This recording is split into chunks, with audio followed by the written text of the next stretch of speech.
Ya kalau kita inspirasi ya tentu Umrah ya.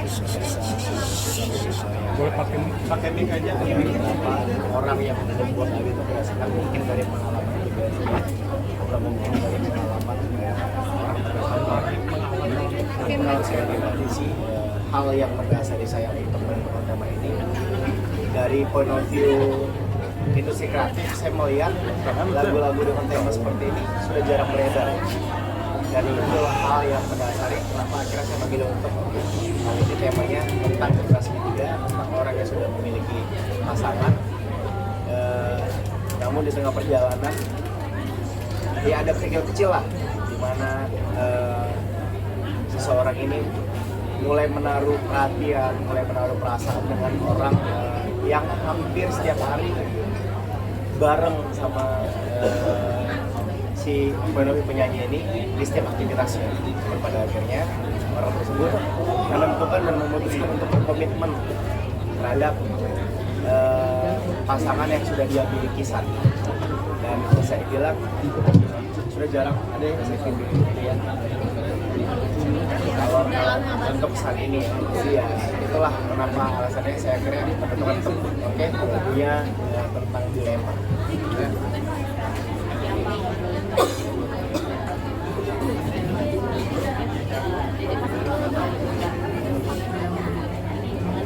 Jadi sama seperti itu. Notasi itu selalu isi saya bikin. Kebetulan isi saya buat notasi, terus kirim ke saya, terus ayo kak kita bikin lagu bareng, tapi dari lagu bikin lirik ya. Terus pada akhirnya saya coba kulik-kulik dan akhirnya menentukan tema tentang lagu dilema ini, kalau jelas video ini. Hal yang pertama saya tulis itu di bagian lirik, di bagian chorus. Dan itu langsung saya share ke isi saya, sayang kakak udah bikin nih, jadi nih refnya coba kamu nyanyiin, kamu bacain.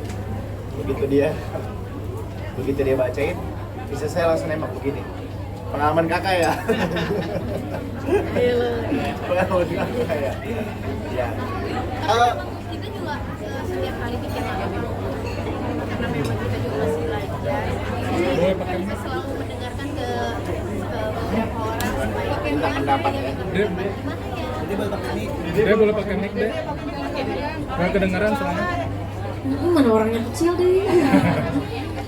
Jadi waktu pas begitu kakak bikin lagu ini tuh selalu di sharing dulu, iya sama beberapa orang kayak contohnya sama Kak Adi, Kak Adi gimana ya ini kakak bilang sih waktu itu, Kak Adi bagaimana menurut Kak Adi, terus terkait notasi, lirik dan lain sebagainya. Jadi selalu nanya, bahkan ada beberapa pendapat juga kayaknya oke nggak ya Lesti menyanyikan lirik yang agak lumayan berseberangan gitu dengan Lesti, lumayan berani gitu. Tapi akhirnya berdiskusi lagi dengan tim dari label, bilang ya nggak apa-apa karena kan ini industri dan ini juga karya dan bukan bermaksud untuk menormalisasikan hal tersebut, tetapi lebih ke menceritakan bahwa perjalanan hidup seseorang tuh ada yang seperti ini loh kisah cintanya gitu. Lebih ke situ sih.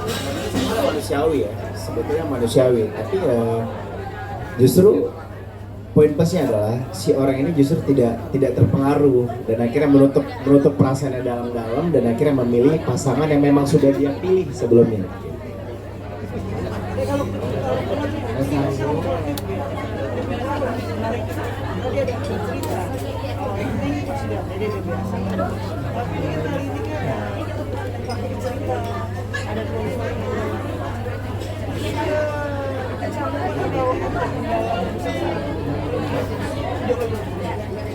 Pasti ada awal-awal tuh pasti ada kecanggungan, tapi memang beruntungnya dan bersyukurnya alhamdulillah aku tuh kalau bikin video klip setelah lagu apa ya waktu itu, Insan Biasa atau apa ya, setelah Insan Biasa yang Dede model video klipnya teman-teman kakak.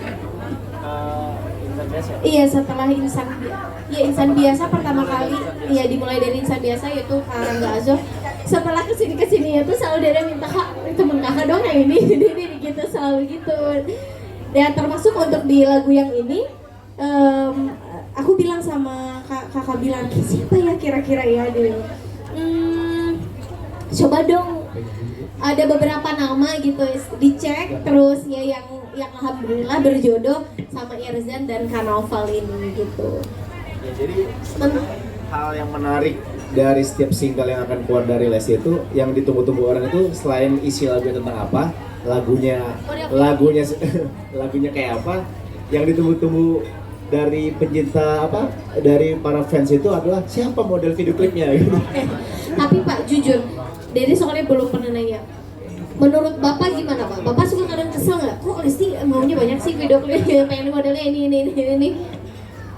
Ya enggak juga, karena kita dari label justru senang ya kalau artisnya punya visi, punya keinginan, punya mau. Ini jadi artinya si artis itu tahu apa yang dia mau lakukan. Jadi kita selalu berusaha mensupport gitu. Waktu itu Dede mulai Kegumegahnya tuh pas awal lagu itu ya Pak, lagu Lepas Dengan Ikhlas, terus awal ketemu sama Kak Bilar, Pak ayo dong Pak, Dede mau ini model video klipnya lagi hype nih Pak, lagi viral nih Pak, harus pakai ini Dede bilang gitu. Dan alhamdulillah. Jadi ternyata Lesti memaparkan keviralan saya. Iya dong, harus begitu, ini industri. Bercanda. Bukan begitu Pak. Dari kalau saya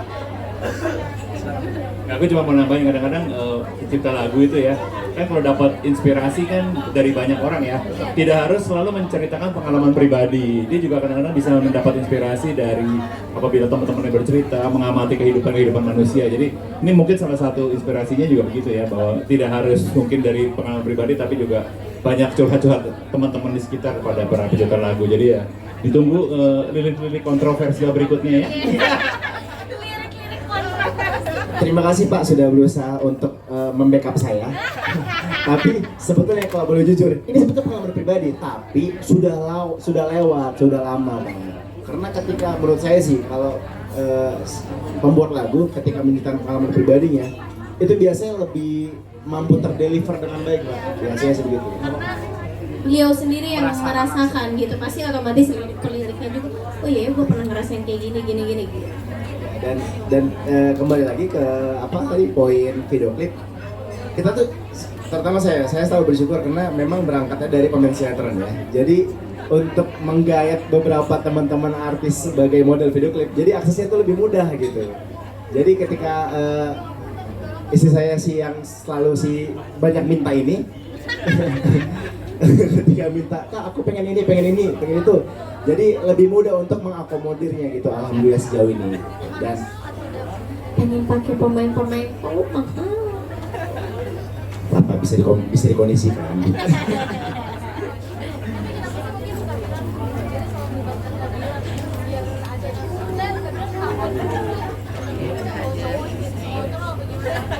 Enggak, dia mah nggak begitu Kak, cuma akunya aja ganjen, gatel. Enggak sih, emang maksudnya kalau aku pribadi sama siapapun kita ya harus di industri ini kolaborasi gitu, dan selama ini menurut aku selagi memang partner hidup kita bisa menjadi partner bekerja kita di industri, kenapa enggak gitu. Dan menurut aku Kakak Bilar juga mampu gitu, walaupun musik dangdut ini menurut kakak mungkin berasa awam gitu, tapi ternyata setelah dicoba dari lagu yang sebelumnya alhamdulillah juga cukup berhasil gitu. Dan dari situ Dede diskusi sama tim label, boleh nggak ada beberapa lagu lagi yang dibikin oleh aku, nggak apa-apa, justru malah disupport gitu, malah dikasih wadah terus gitu. Jadi menurut aku ya kenapa enggak sih untuk bisa terus berkarya bareng-bareng di industri musik dangdut gitu. Seru kan dangdut? Seru banget. Saya tuh sempat ada rasa pasti ya, ada rasa skeptis, terus meng-underestimate diri sendiri. Tapi syukur saya punya istri saya yang selalu menjadi support system ya. Ketika saya merasa desperate, istri saya yang selalu mengatakan bahwa ayo kakak bisa kok, jangan sampai kalah gitu. Terus ada yang bahkan yang momen lucu itu, kalau saya kan biasa bikin lagu pop ya, dan saya tuh punya satu role model itu Mas Yofi ya. Istri saya sambil bilang begini, kakak harusnya bangga Kak. Mas Yofi belum pernah bikin lagu dangdut Kak. Tapi kakak pernah. Karena kakak tuh suka banget sama Om Yofi. Nanti mudah-mudahan ya kakak bisa kolaborasi ketemu ya.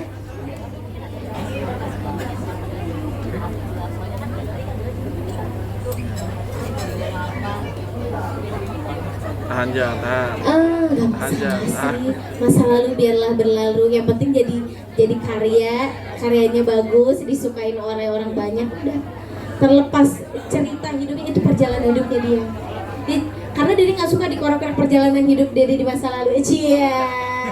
Cuma tetap ya, kamu pas mau rilis lagu ini tetap amit-amit dulu ya.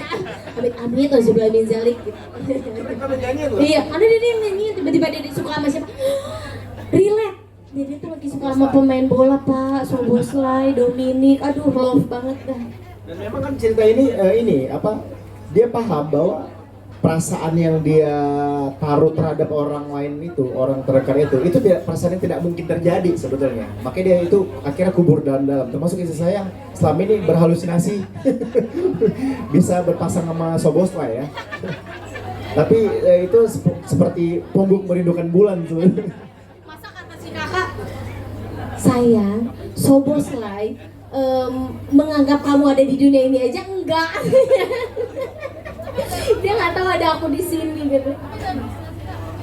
Jadi nggak pegang tangan dari kalimat kan digantiin tuh jadi ini yang kalimatnya. Ya kan memang secara aturannya juga memang tidak boleh tanpa diucapkan pun udah paham gitu, dan memang udah disiapkan dengan baik gimana caranya supaya enggak touchy gitu ya, diminimalisir lah gitu.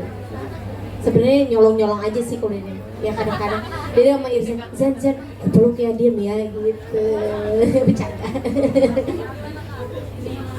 Ya meskipun ini kan saya bisa dibilang sebagai konseptor juga, bersama dengan tim juga, kita tuh selalu berusaha untuk memilih talent yang mampu menerjemahkan storyline yang kita ingin gitu, dan syukurnya mereka semua mampu menjawab tantangan tersebut. Dan tetap meskipun kita di industri kreatif, tapi karena istri saya sebagai model, saya selalu menaruh batasan-batasan juga, termasuk bagaimana physical touch gitu-gitu. Dan syukurnya beberapa pemain mengerti, beberapa talent mengerti, bahkan ada kayak Irzan kemarin, yang dalam case Irzan itu Irzan sendiri yang agak takut. Justru Kak Bilar aku gimana Kak? Dia sampai minta saran ke saya, Kak, saya minta Irzan untuk melakukan pegangan tangan. Bahkan Irzannya sampai gemeter Pak. Udah Irzan, anggap saya di sini nggak ada gitu. Ini tuh di cerita ini, Les itu istri kamu gitu. Jadi bagaimana kamu memperlakukan istri kamu aja Irzan gitu. Udah anggap aja saya lagi di rumah. Dan akhirnya seperti yang tadi kita lihat, Irzan mampu membawakan bisa memerankan dengan baik, dan bahkan penonton tadi nggak sadar bahwa Irzan sebetulnya mencium tangannya sendiri.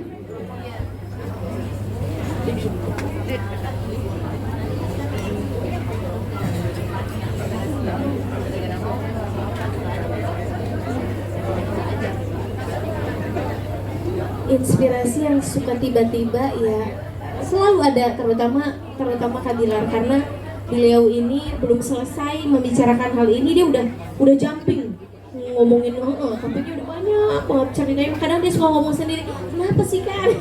Tapi seru gitu, maksudnya justru menurut aku ya aku pribadi sangat bersyukur banget, alhamdulillah ya Allah itu mempertemukan aku dengan suami yang dimana bisa tetap terus berkarya, terus bahkan diizinkan untuk bisa terus berkarya, terus disupport juga gitu tanpa ada batasan apapun gitu, kecuali batasan-batasan yang terlalu berlebihan gitu, melarang aturan agama dan lain sebagainya gitu. Jadi ya mudah-mudahan intinya kalau aku selalu berdoa mudah-mudahan Allah selalu menjaga dan karya-karyanya juga bisa selalu diterima oleh seluruh insan musik atau seluruh pencinta-pencinta musik. Dede, tadi kan sempat disinggung bahwa bakal setiap bulan rilis single. Apa di single-single berikutnya itu ciptaan Kak Bilar juga atau ada ciptaan yang lain? Enggak juga. Ada yang udah disiapin, udah banyak banget. selain lagunya Kak Bilar, lagunya Kak Adibal juga nanti akan beberapa bulan ke depan. Pokoknya nanti akan ada runtutan lagu bulan depannya lagi akan keluar lagi. Gitu. Tapi menutup kemungkinan nggak sih kalau misalkan lagu Kak Bilar bisa dinyanyiin sama penyanyi lain? Iya, Selain Dede boleh? iya, boleh dong, boleh banget malah. Saya sedikit menambahkan ya. Jadi kita meskipun saya sebagai suami dari penyanyi ya, tidak serta merta saya memiliki kuasa, karena sebetulnya yang memiliki wewenang penuh itu beliau yang menentukan. Jadi kita tuh hanya kita selalu sifatnya mengajukan, Pak, kita ada lagu ini kira-kira, bahkan sebetulnya lagu ini sempat ditawarkan ke penyanyi lain Pak ya, ke Kodwi sempat, tapi Kodwi justru malah minta udah Lesti aja nyanyiin gitu. Dan kalau dibilang harus yang bawa sih enggak lah, kita terutama Trinity tentu yang memiliki wewenang, dan kita menyerahkan sepenuhnya terhadap Trinity untuk menentukan lagu-lagu yang akan dibawakan oleh Lesti Kejora.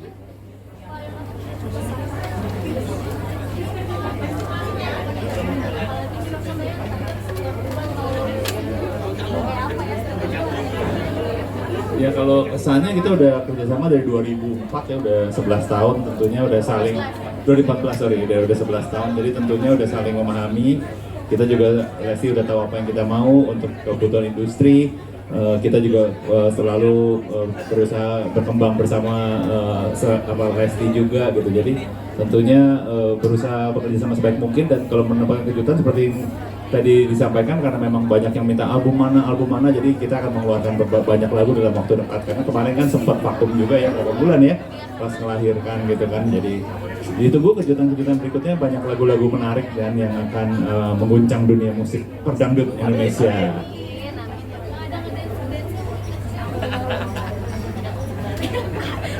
Pokoknya tungguin aja. Tadi kan fans minta kamu bikin gebrakan baru, siapa tahu kamu mau bikin genre metal gitu. Bisa jadi coba, kenapa enggak? Kenapa enggak? Kalau kata Bapak Dede tuh, kalau udah terjun ke industri seni itu katanya jangan bauan. Mau nyanyi lagu apapun, babat. Selagi Dede mampu. Sikat semuanya. Belajar aja. Jadi tadi ada callback ke pertanyaan tadi terkait brainstorming kita berdua. Ada satu momen di mana sebetulnya kita pernah ya, di satu pesawat kita dalam melakukan perjalanan selama sejam, kita jadi satu lagu tuh ternyata. 2 jam ya? 2 jam perjalanan. Iya, 2 jam perjalanan kita jadi satu lagu, dan itu ceritanya lucu banget. Ya insya Allah nanti kalau udah rilis lagunya baru kita cerita. Itu alasan yang kenapa kami sering liburan gitu. Jadi supaya dapat ide bikin lagu. Iya. Di pesawat bikinnya sendiri. Pesawat. Kalau nggak di kamar mandi, kalau kakak biasanya. Terima kasih banyak untuk om-om dan tete AAA semua tim media yang sudah berkenan hadir pada hari ini. Mohon maaf kalau ada jamuan-jamuan yang kurang, dan mohon supportnya juga untuk lagu yang berjudul Dia. Terima kasih. Dan